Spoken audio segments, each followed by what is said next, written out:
Womanhood is not merely of the earth, it is written in the stars. We are not just daughters of soil and river. We are echoes of the cosmos, vessels of the celestial tide. The moon waxes and wanes just as we do. It swells with light, then surrenders to darkness, yet it never fades, it only transforms. So too does a woman. She is birth. She is wisdom, she is renewal. She carries the rhythm of the universe within her, felt in her breath, in her blood.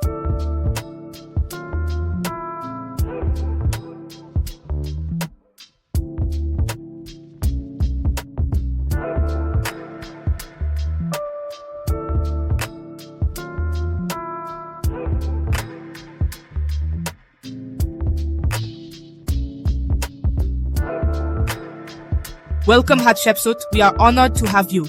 Welcome to the land of Punt. Now let's have some girl time. I have Auzet waiting, so let's hurry.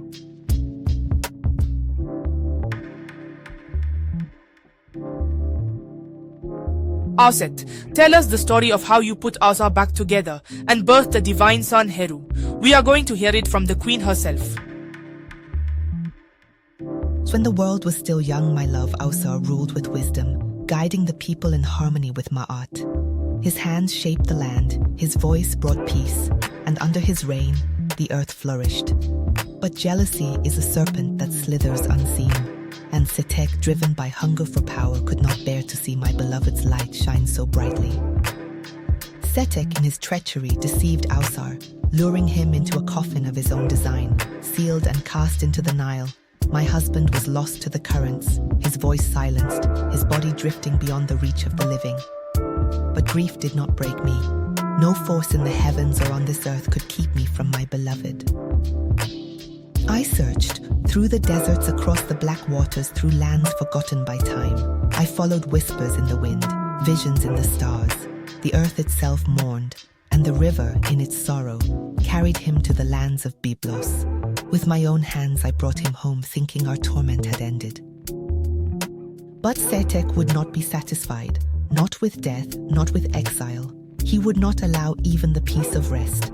In his madness, he tore my beloved's body into 14 pieces and scattered them across the land, leaving only dust where a king once stood. Yet I did not weep. I did not falter. I became the wind, the flood, the fire. I became the mother of all that would heal. I searched the land, from the delta to the Nubian sands, gathering each piece of my beloved. And with my hands, my magic, my love, I wove him back together. I spoke the words of life, words older than the gods, words that called the breath back into his lips. But what is restored can never be as it once was. Though I gave him breath, the world of the living was no longer his to walk. He became ruler of the Duat, king of the afterlife, where he sits in judgment over the dead.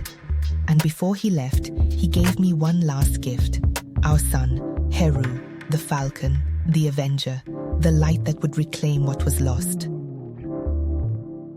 So you ask me how I restored him. I did it as all women do, with love, with pain, with power that no force in this world can break. Setek's treachery was great, but it was not greater than Auzar's light, nor the strength of she who carried him back from the void. We are the keepers of cycles, the weavers of fate. Just as the constellations guide the traveler, a woman's spirit guides nations, families, and dreams. Do you not feel it? The pulse of the heavens within your heart. The stars do not shine alone, and neither do we. We are connected. Earth to sky, body to spirit, flesh to eternity.